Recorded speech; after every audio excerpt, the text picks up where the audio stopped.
بسم اللہ الرحمن الرحیم۔ السلام علیکم۔ شب قدر وہ رات ہے کہ جو ایمان والوں کے لیے مغفرت اور رحمت کا پیغام لے کر آتی ہے۔ اس رات میں اللہ کی رحمت کے دروازے کھلے ہوتے ہیں۔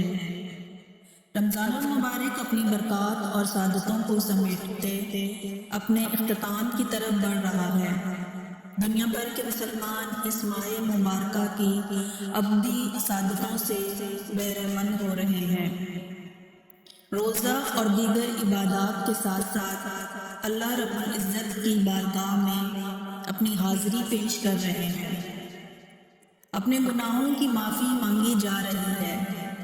طویل قیام و سجود سے اپنے خالق و مالک کو راضی کرنے کی کوشش کی جا رہی ہے، اور دوسری طرف اللہ تعالیٰ کی رحمت کا دریا بھی جوش پر ہے۔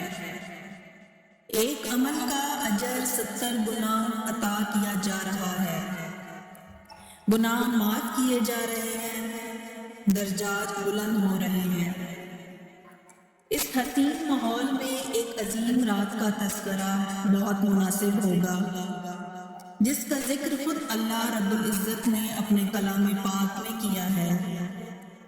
ماہ رمضان المبارک کے آخری عشرے میں یہ عظیم رات گناہ گاروں کی مغفرت کی رات ہے، مجرموں کی جہنم کی آگ سے آزادی کی رات ہے۔ جو رزق مانگتا ہے اس کو رزق عطا کیا جاتا ہے، جو عافیت مانگتا ہے اس کو عافیت عطا کی جاتی ہے، اور جو صحت کا سوال کرتا ہے اللہ کی بارگاہ سے اس کو صحت کا تحفہ عطا ہوتا ہے۔ جو خیر و برکت اور بھلائی کی دعا مانگتا ہے اس کو خیر اور بھلائی عطا کی جاتی ہے۔ اگر کوئی بے اولاد اس عظیم رات میں اولاد کے لیے دست سوال دراز کرتا ہے تو اس کو اولاد کی دولت سے مالا مال کیا جاتا ہے۔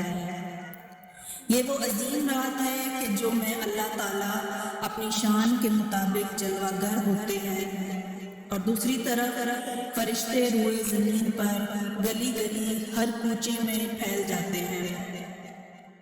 اللہ کی رحمت پکار پکار کر کہہ رہی ہوتی ہے کہ ہے کوئی بخشش طلب کرنے والا کہ اس کو میں بخش دوں، ہے کوئی مغفرت چاہنے والا کہ اس کو معاف کر دوں۔ یہ عمل طلوع فجر تک جاری رہتا ہے، اور خوش نصیب اپنی خالی جھولیاں بھر کر لے جاتے ہیں۔ شب قدر کی اصل عبادت رات کا قیام یعنی نماز ہے۔ اس رات کو جتنا ممکن ہو سکے قیام کرنا چاہیے۔ اللہ تعالیٰ کی بارگاہ میں کھڑے ہو کر فرض نفل نمازیں ادا کرنی چاہیے۔